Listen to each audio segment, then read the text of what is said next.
وسلموا على رسوله الكريم أما بعد أعوذ بالله من الشيطان الرجيم بسم الله الرحمن الرحيم والذي جاء بالصدق وصدق به أولئك هم المتقون صدق الله العظيم إن الله وملائكته يصلون على النبي يا أيها الذين آمنوا صلوا عليه وسلموا تسليما الصلاة والسلام عليك يا سيدي يا رسول الله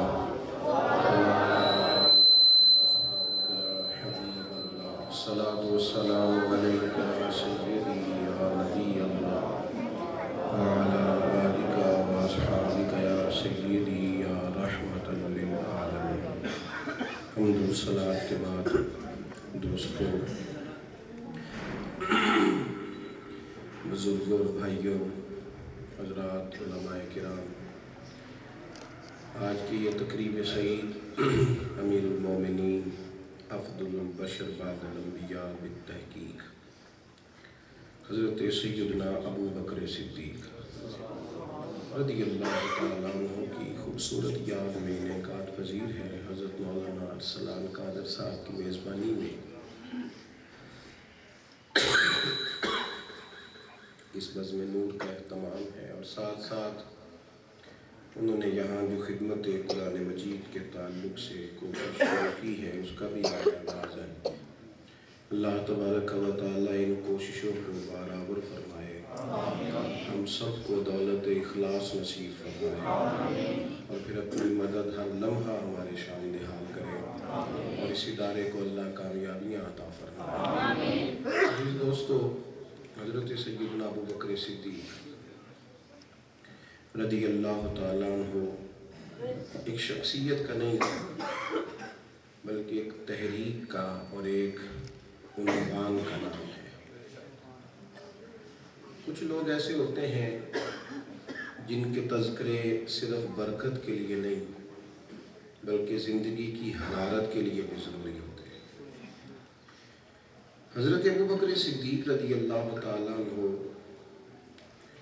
اس عنوان محبت کا نام ہے کہ جس عنوان کو جب کھولا جائے تو وفاؤں کے بے شمار باب وجود میں آتے ہیں۔ محبت، عقیدت، ارادت، وارفتگی، شوق، ذوق اور نقوش اس قسم کے جو کبھی مٹ نہ سکیں، یہ ساری چیزیں اگر کسی نے اکٹھی دیکھنی ہو تو حضرت ابو بکر صدیق کی زندگی۔ اللہ تعالیٰ نے قرآن مجید میں فرمایا والذی جاء بصدق وصدق بہ، فرمایا وہ ذات جو سچ لے کے تشریف لائی اور جنہوں نے اس کی تصدیق کی۔ اولئک ھم المتقون، یہی لوگ پرہیزگار ہیں۔ حضرت ابو بکر صدیق رضی اللہ تعالیٰ عنہ نبی پاک صلی اللہ تعالیٰ علیہ وسلم کے ساتھ اعلان نبوت سے قبل بھی دوستی رکھتے تھے، محبت کا رشتہ تھا۔ حضور نے اعلان نبوت کیا تب تو وہ موجود ہی نہیں تھے، کہیں تشریف لے گئے، اور جہاں گئے ہوئے تھے وہاں بھی ایک راہب سے ملاقات ہو گئی۔ کچھ لوگ ایسے ہوتے ہیں جن کو اللہ تبارک و تعالیٰ نے چنا ہوا ہوتا ہے، منتخب لوگ ہوتے ہیں۔ کہہ دیتے ہیں بہت سارے لوگ کہ میں نے محنت کی اور میں مشقت کر کے فیلڈ میں کامیاب ہو گیا، حالانکہ دراصل وجہ یہی ہے کہ رب جب چاہتا ہے، جتنا چاہتا ہے، جس سے چاہتا ہے کام لے لیتا ہے، خود انتخاب کرتا ہے، خود اس طرح کے اسباب بناتا ہے۔ بہت سارے لوگ ایسے ہوتے ہیں جو میری طرح کبھی پلٹ کر دیکھیں تو کوئی ایسی صلاحیت، کوئی قابلیت، کوئی عمل، کوئی چیز نظر نہیں آتی، اور جب پورا غور کریں تو فضل ہی فضل دکھائی دیتا ہے۔ وہاں تشریف لے گئے تھے، یہاں موجود نہیں تھے، وہاں ایک عیسائی راہب سے ملاقات ہوئی تو حضرت صدیق اکبر کو دیکھ کے اس نے حضور کے تذکرے شروع کر دیے۔ وہ تو اس طرح کی شخصیت تھی کہ جیسے نا کوئی انتظار نہیں کر رہا ہو پہلے سے، پہلے سے انتظار کر رہا ہوں کہ کوئی خبر آئے تو میں فٹافٹ قبول کروں. یوں لگتا ہے حضرت صدیق اکبر منتظر تھے کہ حضور اعلان کریں گے اور میں فوراً کلمہ پڑھ کے مسلمان ہو جاؤں. آپ سارے موبائل دیکھیں گے تو میاں مجھے کون دیکھے گا؟ ادھر دیکھو جی میری طرف. 2-4 لوگ بنائیں پر سارے یہی کام کریں گے تو پھر تو پچھلوں کو بھی تکلیف ہے، بیٹھ جائیں. اور میں نے 2-4 باتیں کرنی ہیں، میری صحت بھی ٹھیک نہیں ہے اور مجھے آگے بھی جانا ہے. آپ مہربانی کریں، توجہ کریں میری بات پر. اللہ تعالیٰ کے چنیدہ لوگ، سارا عرب کا معاشرہ بت پوجتا ہے اللہ ماشاءاللہ سارا. چند ایک لوگ جن پر خدا کا فضل ہے انہیں چھوڑ کر بت پوجتے ہیں. کسی نے حضرت صدیق اکبر سے پوچھا آپ نے بھی کبھی پوجے؟ فرمایا سوال ہی نہیں پیدا ہوتا. بچپن سے ہی اللہ تعالیٰ نے اس کام سے پاک رکھا. وہ شعر و شاعری کا زمانہ تھا اور اب تو مسلمانوں کے ہاں جو اشعار کہے جاتے ہیں وہ بہت ساری حدود کے قیود کے پابند ہیں.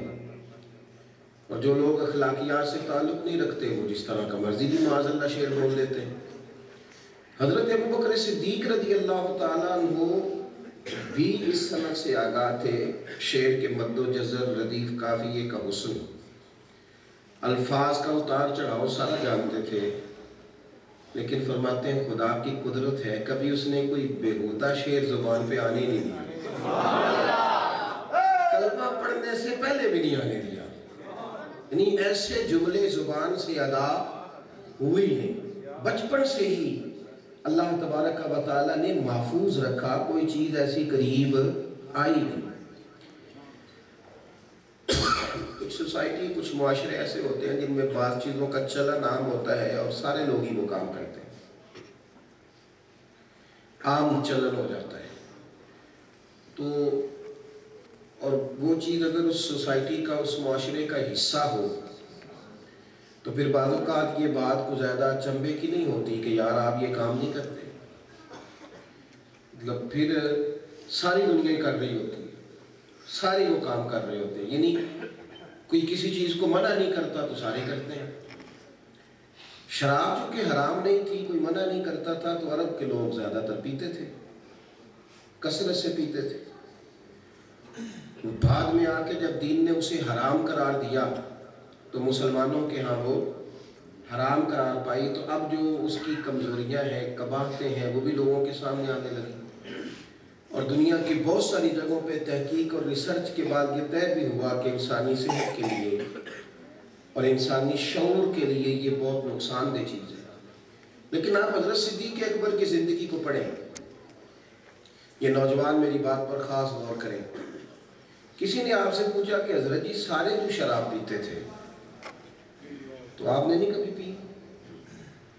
تو حضرت ابوبکر صدیق رضی اللہ تعالیٰ عنہ فرمانے لگے جس چیز کے استعمال کے بعد انسان کو یہ خیال ہی نہ رہے کہ میرے سامنے بہن ہے، بیوی ہے، ماں ہے، کون ہے، جو چیز اتنی قباحت پیدا کرے کہ انسان کا شعور ہی لے جائے، اس دور میں جب دین کا اعلان نہیں بھی ہوا تھا اس وقت بھی میری عقل شراب کو قبول ہی نہیں کرتی. یعنی وہ بندہ جسے اللہ تبارک و تعالیٰ نے بےہودہ جملوں سے، شراب جیسی قباحتوں سے، بتوں کے آگے جھکنے سے، ان ساری غلاظتوں سے، ناپاکیوں سے اللہ تعالیٰ نے پہلے سے ہی پاک، طیب، طاہر بنا کے نا سجا سوار کے تو اپنے محبوب کی غلامی کے لیے قبول فرما لیا پہلے سے.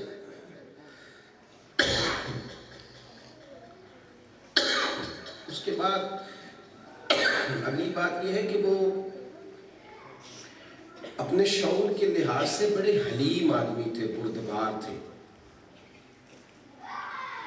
بردبار آدمی جو ہوتا ہے وہ باوقار ہوتا ہے، وضعدار ہوتا ہے. یعنی جس شخص کو بات کرنے کا بہترین سلیقہ آتا ہو، جس کو کسی شخص کے ساتھ گفتگو کرے تو اس کی گفتگو میں اپنی جو اخلاقی وضعداری ہے اس کا باکپن بھی نظر آئے. حضرت ابوبکر صدیق رضی اللہ تعالیٰ عنہ بہترین تاجر ہیں اور تجارت اس قسم کی ہے کہ اللہ تبارک و تعالیٰ نے انہیں نفع والی تجارت عطا فرمائی ہے. اور ایک